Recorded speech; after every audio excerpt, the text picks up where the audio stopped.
माननीय जिल्हाधिकारी सो यांना आम्ही निवेदन देऊन आलो आहोत की हायवे बनसे हुंडाई हॉटेल मानसीच्या समोर अपोजिट साईड कराडच्या दिशेने आपण बघू शकता, आपण इथे बघू शकता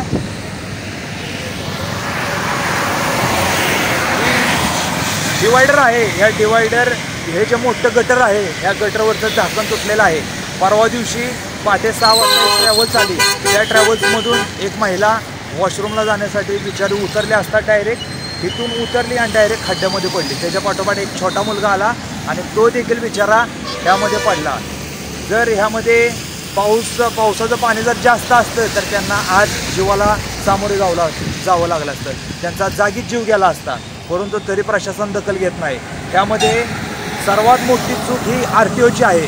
RTOला हप्ते चालू असल्यामुळे आता आपण बघितलं असेल की येथे दुधाचे टँकर ट्रॅव्हल्सवाले, आपल्या भारतात कायदा आहे की तुम्ही रस्त्यावरती गाडी थांबवू शकत नाही, तर ते ट्रॅव्हल्स आणि दुधाचे ट्रकवाले हे इथे गाडी थांबवतात आणि थांबवल्यामुळे इथं रोज अपघात होत आहेत. सांगायचं तात्पर्य इथे गाड्या थांबल्यामुळे अपघात देखील होतात आणि येथे माणूस उतरल्या ते डिवायडर आणि ह्याच्यावरती झाकण नसल्यामुळे, गटरावरती झाकण नसल्यामुळे येथे माणूस पडलेला आहे. त्यामुळे ह्याला RTO अधिकारी आणि संबंधित प्रशासन आहे.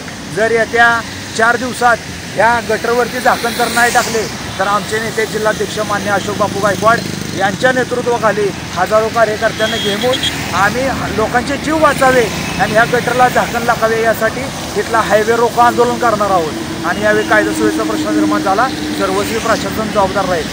लवकरात लवकर आपण पुन्हा एकदा पाहू शकता या गटरवरती झाकण लावावे व शेकडो अन्यथा येथे झाकण न बसवल्यास आम्ही हायवे रोको आंदोलन करणार आहोत. आणि यावेळी कायदा सुव्यवस्था प्रश्न निर्माण झाल्यास सर्वस्वी प्रशासन जबाबदार राहील. एवढंच सांगतो. जय भीम, जय शिवराय, जय संविधान.